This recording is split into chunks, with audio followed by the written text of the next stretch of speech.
It's no secret that Jonathan Hickman's X-Men run has been phenomenal. In fact, it's hard to choose his best work because he keeps topping himself. However, with the release of X-Men issue number 19, Hickman might have just delivered his best X-Men story, and it didn't even feature the X-Men's A-Team. I am talking about Hickman's 3-issue story Into the Vault, from X-Men issue numbers 5, 18, and 19. Back in February of 2020, Hickman gave us X-Men issue number 5, which set up a high-stakes mission involving the return of the Children of the Vault and the threat that they pose for the mutants. Cyclops assembles the team of Wolverine, Synch, and Darwin to enter the Vault and find out what these post-humans are up to. As Xavier says, the Children of the Vault represent the single greatest existential threat to mutantdom. So we know this is an incredibly important mission. However, it is also very dangerous because the X-Men are going in blind. All that they know is that time flows differently in the Vault. Think hyperbolic time chamber on steroids. So Wolverine and her team are specifically selected for their survival skills and overall synergy. Darwin for his adaptability, Wolverine for her healing ability, and Synch for his redundancy skills. The team needs to get in, get intel, and get out, long enough for Cerebro to download the information that they collect. But they will be completely in the dark because Cerebro cannot penetrate the Vault when it's closed, and they have no idea when it may open again. Therefore, the X-Men will not know if the team succeeds or fails. Just in this one story, Hickman cultivates a high-stakes suicide mission filled with mystery and intrigue. Understanding what is at stake, Wolverine and her team go into the Vault. The issue then ends with a 3-month time skip, meaning that the recon team has been in the Vault for hundreds of years. The issue ends with Cyclops saying, "My God, what have I done? What the hell was I thinking?" And fucking chills.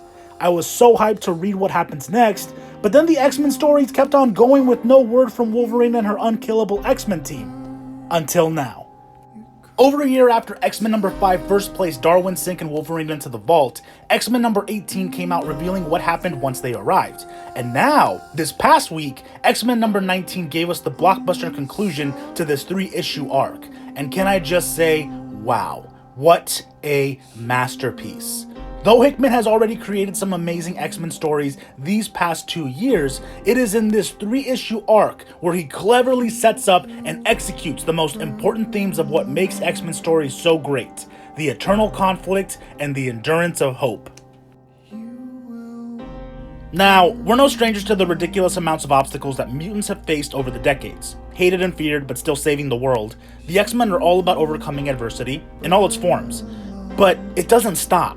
The Dark Phoenix Saga, Infestation of the Brood, The Age of Apocalypse, Inferno, The Legacy Virus, Cassandra's Genosian Genocide, M-Day, The Mutant Registration Act and the One Sentinels, Break World, Messiah Complex, Necrotia, Osborn's Dark Reign, Second Coming, Bastion's Assault, Schism, Avengers Conflict, Mutant Revolution, The Mpox Epidemic, The Age of X-Men, Orcus and the Mother Mold. It doesn't stop. Therefore, this is the eternal conflict. No matter what heroics the X-Men pull off, their adversity never ends. The true enemy of the X-Men is time. No matter how much time passes, the struggle is forever. This is the point of Hickman's X-Men with his retcon of Moira McTaggart. The X-Men always lose. It will happen again and again, forever and ever. It's only a matter of time. So here, in this 3-issue arc within the Vault, Hickman is able to reinforce that idea by manipulating time to showcase this eternal conflict.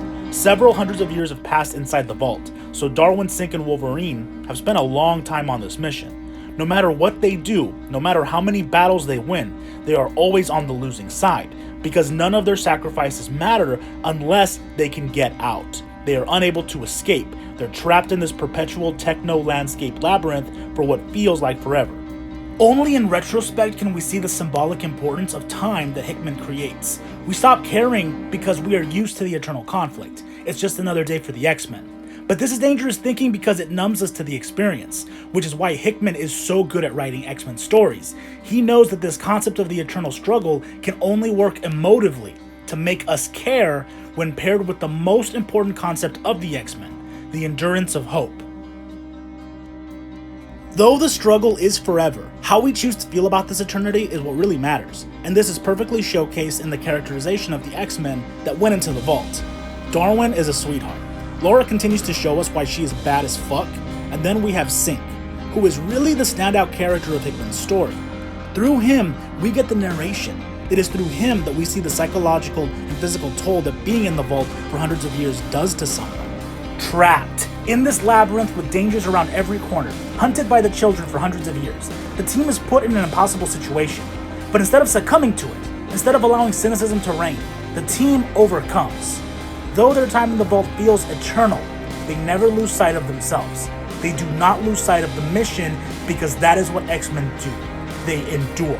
They always endure because of their unwavering hope for a better world. This is the endurance of hope. And this is important because what this 3-issue story masterfully does is highlight exactly why X-Men stories are so special. Yes, we get an exciting, world-building, cyberpunk sci-fi suicide mission, but the real magic is in the characters and in the stakes. What makes this Into the Vault story so special is how it perfectly captures the spirit of what great X-Men stories are supposed to be. Stories about hope, about triumph against adversity, about overcoming all obstacles. Ultimately, Darwin is captured, but Synch and Wolverine fall in love after spending hundreds of years together. Even within the horrors of the vault, hope and love endures. In the end, after a noble sacrifice from Laura, Synch makes it out of the vault. However, he's still killed, but he's luckily still in time to be downloaded and resurrected with his team. Since he escaped the vault before dying, Synch is able to retain the memories of everything that happened in the vault, but the same cannot be said about Laura and Darwin. This is a truly devastating realization as it unfolds, but this is where the issue dives deep into why it's so good. Faced with this terrible realization that Laura no longer shares decades of memories and connection with him, Synch still chooses to be optimistic. He chooses to not let this moment be tragic. He chooses to see it as an opportunity. He chooses to not let love mean dying for someone, but he chooses to live on with them. Like Synch says, most people have no idea what forever means. He got to spend forever with Laura, and now he gets even more time. This is the endurance of hope. In an endless dance of strife and turmoil, the X-Men choose to live with hope in their hearts, and that is something truly beautiful, just like this story.